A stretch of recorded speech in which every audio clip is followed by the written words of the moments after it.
About 22 years ago, I was browsing through the dingiest sections of the school library in my secondary school. At a time when most people went to the library to study for a test or an exam, I went there to find completely new magical worlds hidden away in the hundreds of books that lined the shelves. The books that I sought out were usually the dustiest and the least used, and I often found myself late for class because I was reading a book that was so rare that it wasn't allowed to be removed from the school library.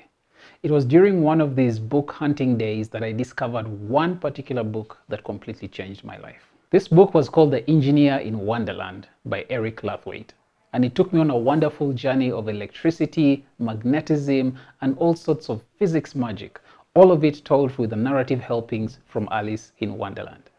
The Engineer in Wonderland is an exquisite and extremely nerdy journey in science, specifically electromagnetism, and it explored how it was being used to innovate and in ways that had never been seen before. But it was a style of writing in this book that was exceptional. You see, Eric Lathwaite, the author of the book, used to deliver Christmas lectures to school children in the United Kingdom. First of all, it is the ordinary jumping ring experiment that began in 1880. It still fascinates people. You put the ring back, it appears to float.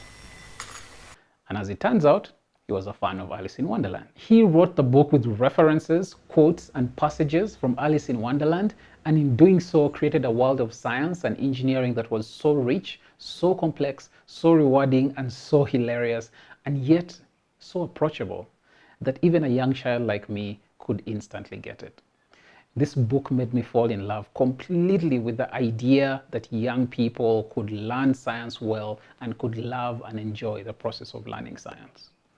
It was an absolutely magical experience for me, and my hope for sharing this with you today is that we can all recognize the need to assist in radically transforming education so that every child falls in love with learning. So after reading The Engineer in Wonderland for a few weeks and jotting down all sorts of experiments in my notebook, I approached my physics teacher asking if we could try some of the experiments in the school lab.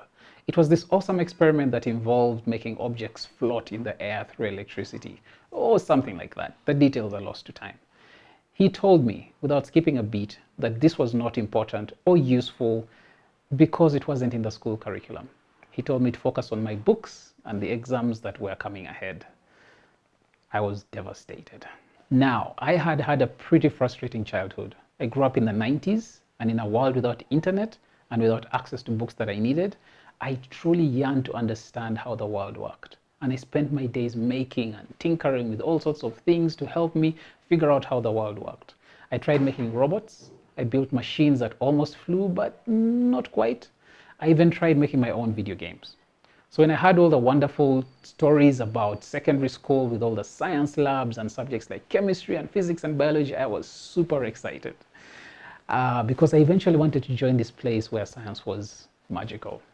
But here I was, standing in front of my teacher, and he just told me that the physics thing that I was excited about, that the science that I wanted to learn and experiment with, was not important. So I returned to the library dejected. But the book had sowed a seed, and it had shown me that science could be fun, and that complex topics could be explained very simply to young children, and that they could get it. It had showed me that learning didn't have to be boring, but fun and magical, and that learning could have purpose beyond just the rote memorization required to pass an exam. And over the next few years of my life, this dream grew. This dream in which more African children, like me at the time, had access to great education, had committed teachers, and had a teaching environment that enabled and empowered the children. It's been more than 20 years since that revelation, and in that time, the dream that I had has come true. In 2011, I started an organization that has now worked with more than 10,000 students in Uganda, with a wonderful and strongly committed team that's committed to accelerating science learning on the African continent. The primary tool that we use is robotics. We create an environment in which our students give us permission to teach them. And in turn, we give purpose to their learning. Because once you know the destination for your learning, and that destination is exciting, like building a robot, then everything else sort of comes naturally. You're driven to achieve that goal, and everything on that journey takes you one step closer to your goal.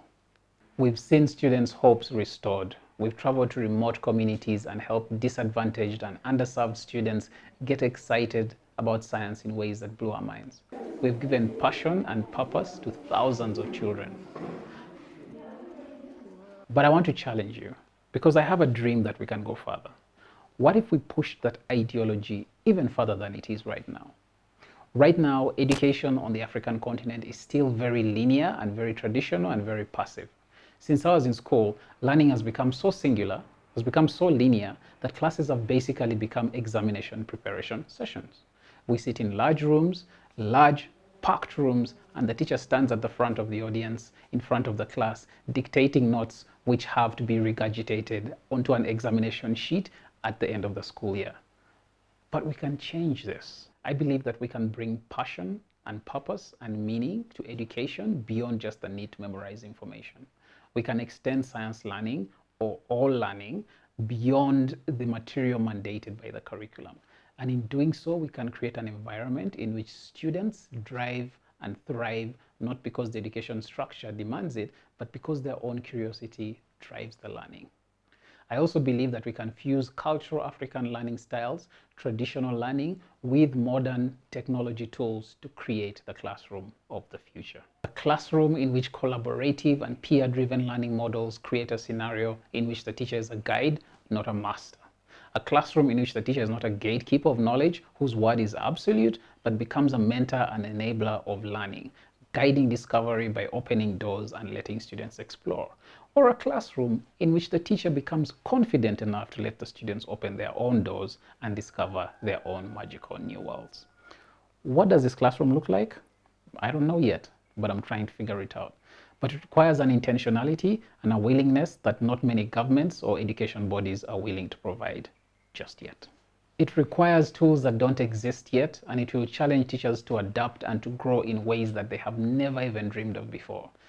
But we have to start thinking now, and we have to start experimenting now, because the learning and the classrooms that worked for us, for you and for me, are not the classrooms that are going to work for our children or their children's children.